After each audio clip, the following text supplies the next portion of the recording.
അപ്പോഴും മാനു കരഞ്ഞു പറഞ്ഞു ഞാൻ ഇനി തെറ്റൊന്നും ചെയ്യൂല എന്ന് പറഞ്ഞത്. ഒരുപാട് ഞാൻ ക്ഷമിച്ചതാ, ഇതുപോലെ ഞാൻ ഒരുപാട് ക്ഷമിച്ചതാ. പക്ഷെ ഈ പ്രാവശ്യം കുട്ടി ഉണ്ടായിട്ട് കുട്ടിയുടെ മുന്നിൽ വെച്ച് ചെയ്തപ്പോ എനിക്ക് അത്രക്ക് കുട്ടി അത്ര അലറി കരയുമ്പോ ഒരിക്കലും അത്ര സ്നേഹമുള്ള വാപ്പ് ഒരിക്കലും ചെയ്യില്ല.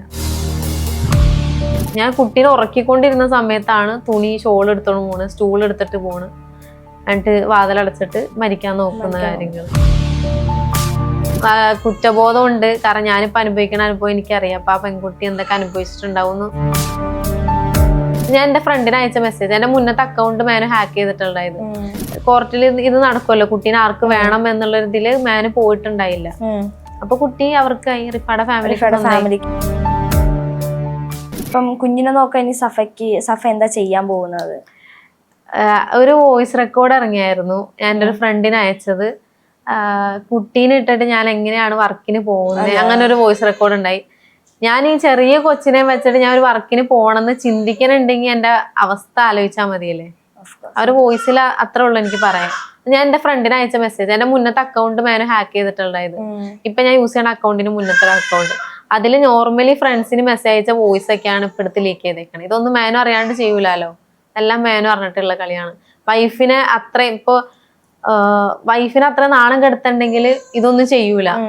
എന്നിട്ട് എനിക്ക് വന്ന മെസ്സേജ്, നിന്നെ ഞാൻ രക്ഷിക്കാം, നീ ഞാൻ പറയണ പോലെ കേക്ക്, നീ കേസ് കൊടുത്തത് പിൻവലിക്ക്, ഇപ്പൊ എന്റെ വീഡിയോ ഇട്ടത് നീ അതൊക്കെ ബാക്കപ്പ് ചെയ്യും. കേസ് കൊടുത്തോണ്ട് മാത്രമാണ് മാനു അത്തരത്തിലുള്ള ഒരു മെസ്സേജ് അയക്കണം നമുക്ക് തിരിച്ച്? അറിയില്ല, ഇപ്പൊ കുറച്ച് വീഡിയോസ് ഞാൻ കുറച്ച് തെളിവുകളും കൊടുത്തിട്ട് കുറെ വീഡിയോസ് ഇറങ്ങിയായിരുന്നു.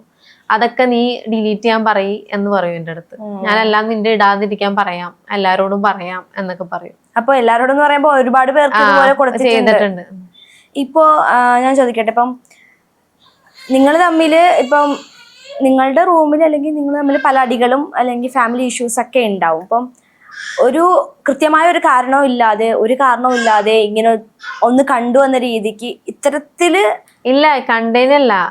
ഇപ്പൊ കണ്ടെന്ന് പറയുകയാണെങ്കിൽ ഈ തിരൂര് വൈകുന്നേരമാണ് ഇഷ്യൂ ഉണ്ടായത്. വൈകുന്നേരമാണ് മാനു സ്റ്റോറി ഇട്ടത്. അന്ന് രാവിലെ തൊട്ട് എന്നെ വിളിച്ചിട്ട് കാണണം എന്ന് പറയുന്ന ആള് എന്തുകൊണ്ട് രാവിലെ ഇട്ടില്ല? അന്ന് മുതൽ പറഞ്ഞൂടെ ഞാൻ ഒളിച്ചോടി പോയിന്ന് രാവിലെ, എന്തുകൊണ്ട് അപ്പ് ഇടാനത്? അപ്പൊ ഇത് ശരിക്കും മെഹനാസും ഫസ്മിനും കൂടി പ്ലാൻ ചെയ്ത ഒരു കാര്യം അറിയില്ല. ഇവരെന്താ കളിക്കണ സംഭവം എനിക്കറിയില്ല. ഞാനും മാനു 2 ആഴ്ച മുന്നേ അടിയും പിടിയും ഉണ്ട്.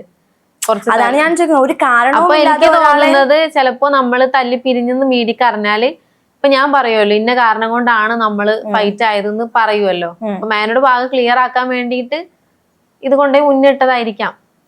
അങ്ങനെ ആയിരിക്കാം. ചിന്തിക്കുമ്പോ അങ്ങനെയാണ് തോന്നുന്നത്. അതെ, ചിന്തിക്കുമ്പോ എനിക്ക് അങ്ങനെ. അപ്പൊ ഈ ഒരു ഇഷ്യൂ ഉണ്ടായിരുന്നില്ലെങ്കിലും നിങ്ങളൊരു ഇപ്പൊ പറഞ്ഞു അതിന് മുന്നേ ചെറിയൊരു വഴക്കുണ്ടായിരുന്നു, ആ വഴക്കിൽ നിങ്ങൾ പിരിയുകയായിരുന്നോ? അതെ, പിരിയും, ഉറപ്പായും. അതിനുശേഷം ഒന്നിക്കാനുള്ള ഒരു സാഹചര്യം ഉണ്ടായില്ല. അപ്പോഴും മാനു കരഞ്ഞു പറഞ്ഞു ഞാൻ ഇനി തെറ്റൊന്നും ചെയ്യൂല എന്ന് പറഞ്ഞത്. ഒരുപാട് ഞാൻ ക്ഷമിച്ചതാ, ഇതുപോലെ ഞാൻ ഒരുപാട് ക്ഷമിച്ചതാ. പക്ഷെ ഈ പ്രാവശ്യം കുട്ടി ഉണ്ടായിട്ട് കുട്ടിയുടെ മുന്നിൽ വെച്ച് ചെയ്തപ്പോ എനിക്ക് അത്രക്ക്. നമ്മൾ കാണുന്ന സോഷ്യൽ മീഡിയയിൽ രണ്ട് തരത്തിലുള്ള ആൾക്കാർ 2 അഭിപ്രായങ്ങൾ പറയുന്നുണ്ട്.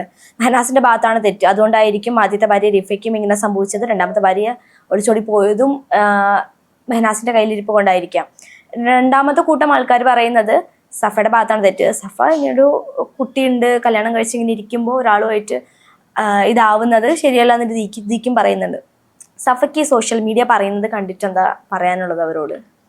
പറയുന്നത് കണ്ടിട്ട് എന്താ തോന്നുന്നത് വെച്ചാ, സോഷ്യൽ മീഡിയയിൽ ഇറങ്ങുന്നതെല്ലാം ഒന്നും സത്യമല്ല. ഇപ്പൊ നമ്മുടെ ലൈഫ് തന്നെ നോക്കിയാലും ഞാൻ ചിരിച്ചല്ലാണ്ട് ഞാൻ ഒരു വീഡിയോ ഞാൻ ചെയ്തിട്ടില്ല. എല്ലാത്തിലും ചിരിച്ചും കളിച്ചത് ഞാൻ ചെയ്തിട്ടുള്ളൂ. പക്ഷെ നമ്മുടെ ലൈഫിന്റെ ബാക്കിൽ ഇതുപോലെ കുറെ കഥകൾ ഉണ്ടെന്ന് ഇപ്പോഴാണ് എല്ലാവരും അറിയുന്നത്. അതുപോലെ റിഫാന്റെ അവസ്ഥയാണെങ്കിലും ചിരിച്ചിട്ടല്ലാണ്ട് റിഫ വന്നിട്ടില്ല. പക്ഷെ അതിന്റെ ബാക്കിൽ ഇതുപോലെ കുറെ കഥകൾ ഉണ്ടെന്ന് അവർക്കേ അറിയുള്ളൂ. അപ്പൊ സോഷ്യൽ മീഡിയ എല്ലാം ഒന്നും സത്യമല്ല, എനിക്ക് പറയാനുള്ളൂ. ഇപ്പൊ റിഫയുടെ കാര്യം ആലോചിക്കുമ്പോ അതിൽ എന്തെങ്കിലും ദുരൂഹത ഇപ്പൊ തോന്നുന്നുണ്ടോ? മുമ്പ് അതിനെ കുറിച്ച് ആലോചിച്ചിട്ടുണ്ടാവില്ല? ഇല്ല, ആ സമയത്ത് മാനു പറഞ്ഞ കഥകൾ എനിക്ക് അറിയുള്ളൂ. പിന്നെ കുറച്ച് ദേഷ്യവും കാര്യങ്ങളൊക്കെ ആയിരുന്നു എനിക്ക്. ഇപ്പൊ എനിക്ക് കുറ്റബോധം ഉണ്ട്, കാരണം ഞാനിപ്പോ അനുഭവിക്കുന്ന അനുഭവം എനിക്കറിയാം. അപ്പൊ ആ പെൺകുട്ടി എന്തൊക്കെ അനുഭവിച്ചിട്ടുണ്ടാവും എനിക്കിപ്പോ ചിന്തിക്കാം. കാരണം സ്വന്തം മോനെ ഇട്ടിട്ട് ദുബായിൽ പോയിട്ട് വർക്ക് ചെയ്യണമെങ്കിലും ചിന്തിക്കാവുന്നുള്ളൂ. അപ്പൊ ഈ മെഹനാസ് മറ്റേ കുട്ടീനെ, അതായത് റിഫയുടെ കുട്ടീനെ കാണാൻ പോവില്ല അങ്ങനെയല്ലായിരുന്നു? സഫ പറയില്ലായിരുന്നോ മോനൊന്ന് പോയി കാണാൻ? പറയായിരുന്നു, പക്ഷെ പോവില്ലായിരുന്നു, തിരിഞ്ഞു നോക്കില്ല. ഈ മോന് കോർട്ട് വഴി കാണാൻ പാടില്ല, മീൻസ് കോർട്ടിൽ ഇത് നടക്കുമല്ലോ, കുട്ടീനെ ആർക്ക് വേണം എന്നുള്ള ഇതില് മാനു പോയിട്ടുണ്ടായില്ല. അപ്പൊ കുട്ടി അവർക്കായി, റിഫയുടെ ഫാമിലിക്ക് തന്നെ സ്വന്തമായി. നമ്മളുടെ മോനോട് കുഞ്ഞിനോട് നല്ല രീതിക്ക് തന്നെ കുഴപ്പമുണ്ടോ വെച്ചാൽ കുഴപ്പമില്ല. പക്ഷെ ഒരു വാപ്പ കൊടുക്കുന്ന ഒരു സ്നേഹം ഞാൻ ഇതുവരെ കണ്ടിട്ടില്ല സത്യം പറഞ്ഞെങ്കിൽ.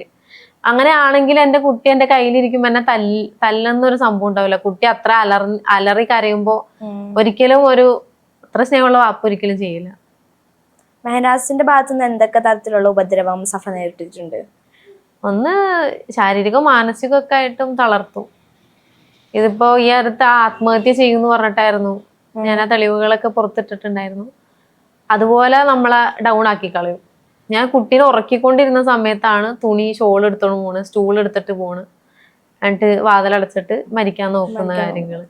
ഇതിനു മുന്നേ ഒരുപാട് വട്ടം എന്നെ ആത്മഹത്യ ഭീഷണി ചെയ്തിട്ടുണ്ട്. കാരണം ഞാൻ ഇതിന് പിന്തിരിഞ്ഞ് ഞാൻ ഇനി ലൈഫിലേക്ക് പോകില്ല എന്ന് പറയുമ്പോൾ ഞാൻ ആത്മഹത്യ ചെയ്യും എന്ന് പറഞ്ഞിട്ട് കുറെ എന്നെ ഇതാക്കിയിട്ടുണ്ട്.